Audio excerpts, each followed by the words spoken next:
2 Thessaloniciens, chapitre 1. Paul et Sylvain et Timothée, à l'église des Thessaloniciens qui est en Dieu notre Père et en Jésus-Christ le Seigneur. Que la grâce et la paix vous soient données de la part de Dieu notre Père et du Seigneur Jésus-Christ. Nous devons à votre sujet, frères, rendre continuellement grâce à Dieu, comme cela est juste, parce que votre foi fait de grands progrès et que la charité de chacun de vous tous à l'égard des autres augmente de plus en plus. Aussi, nous glorifions-nous de vous dans les églises de Dieu à cause de votre persévérance et de votre foi au milieu de tous vos persécutions et des tribulations que vous avez supportées. C'est une preuve du juste jugement de Dieu pour que vous soyez jugés dignes du royaume de Dieu pour lequel vous souffrez, car il est de la justice de Dieu de rendre l'affliction à ceux qui vous affligent et de vous donner à vous qui êtes affligés du repos avec nous lorsque le Seigneur Jésus apparaîtra du ciel avec les anges de sa puissance au milieu d'une flamme de feu pour punir ceux qui ne connaissent pas Dieu et ceux qui n'obéissent pas à l'évangile de notre Seigneur Jésus. Ils auront pour châtiment une ruine éternelle, loin de la face du Seigneur et de la gloire de sa force, lorsqu'il viendra pour être en ce jour-là glorifié dans ses saints et admiré dans tous ceux qui auront cru, car notre témoignage auprès de vous a été cru. C'est pourquoi aussi nous prions continuellement pour vous, afin que notre Dieu vous juge digne de la vocation et qu'il accomplisse par sa puissance tous les desseins bienveillants de sa bonté et l'œuvre de votre foi, pour que le nom de notre Seigneur Jésus soit glorifié en vous et que vous soyez glorifiés en lui, selon la grâce de notre Dieu et du Seigneur Jésus-Christ. 2 Thessaloniciens chapitre 2. Pour ce qui concerne l'avènement de notre Seigneur Jésus et notre réunion avec lui, nous vous prions, frères, de ne pas vous laisser facilement ébranler dans votre bon sens et de ne pas vous laisser troubler, soit par quelques inspirations, soit par quelques paroles ou par quelques lettres qu'on dirait venir de nous, comme si le jour du Seigneur était déjà là. Que personne ne vous séduise d'aucune manière, car il faut que l'apostasie soit arrivée auparavant et qu'on ait vu paraître l'homme du péché, le fils de la perdition, l'adversaire qui s'élève au-dessus de tout ce qu'on appelle Dieu ou de ce qu'on adore, jusqu'à s'asseoir dans le temple de Dieu, se proclamant lui-même Dieu.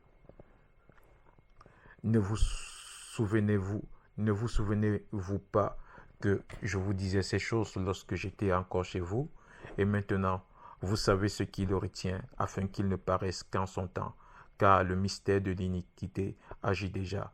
Il faut seulement que celui qui le retient encore ait disparu, et alors paraîtra l'impie que le Seigneur Jésus détruira par le souffle de sa bouche et qu'il anéantira par l'éclat de son avènement. L'apparition de cet impie se fera par la puissance de Satan, avec toutes sortes de miracles, de signes, de prodiges mensongers et avec toutes les séductions de l'iniquité pour ceux qui périssent parce qu'ils n'ont pas reçu l'amour de la vérité pour sauver. Aussi Dieu leur envoie une puissance d'égarement pour qu'ils croient aux mensonges, afin que tous ceux qui n'ont pas cru à la vérité, mais qui ont pris plaisir à l'injustice, soient condamnés. Pour nous, frères bien-aimés du Seigneur, nous devons à votre sujet rendre continuellement grâce à Dieu, parce que Dieu vous a choisi dès le commencement pour le salut, par la sanctification de l'Esprit et par la foi en la vérité. C'est pourquoi il vous a appelé par notre évangile pour que vous possédiez la gloire de notre Seigneur Jésus-Christ. Ainsi donc, frères, demeurez fermes et retenez les instructions que vous avez reçues, soit par notre parole, soit par notre lettre. Que notre Seigneur Jésus-Christ lui-même et Dieu notre Père qui nous a aimés et qui nous a donné par sa grâce une consolation éternelle et une bonne espérance console vos cœurs et vous affermisse en toute bonne œuvre et en toute bonne parole. 2 Thessaloniciens chapitre 3. Au reste, frères, priez pour nous, afin que la parole du Seigneur se répande et soit glorifiée, comme elle l'est chez vous, et afin que nous soyons délivrés des hommes méchants et pervers, car tous n'ont pas la foi. Le Seigneur est fidèle, il vous affermira et vous préservera du malin. Nous avons à votre égard cette confiance dans le Seigneur que vous faites et que vous ferez les choses que nous recommandons. Que le Seigneur dirige vos cœurs vers l'amour de Dieu et vers la patience de Christ. Nous vous recommandons, frères, au nom de notre Seigneur Jésus-Christ, de vous éloigner de tout frère qui vit dans le désordre et non selon les instructions que vous avez reçues de nous. Vous savez vous-même comment il faut nous imiter, car nous n'avons pas vécu parmi vous dans le désordre. Nous n'avons mangé gratuitement le pain de personne, mais dans le travail et dans la peine, nous avons été nuit et jour à l'œuvre pour n'être à charge à aucun de vous. Ce n'est pas que nous n'en eussions le droit, mais nous avons voulu vous donner en nous-mêmes un modèle à imiter. Car lorsque nous étions chez vous, nous vous disions expressément, si quelqu'un ne travaille pas, si quelqu'un ne veut pas travailler, qu'il ne mange pas non plus. Nous apprenons cependant qu'il y en a parmi vous quelques-uns qui vivent dans le désordre, qui ne travaillent pas, mais qui s'occupent de futilité.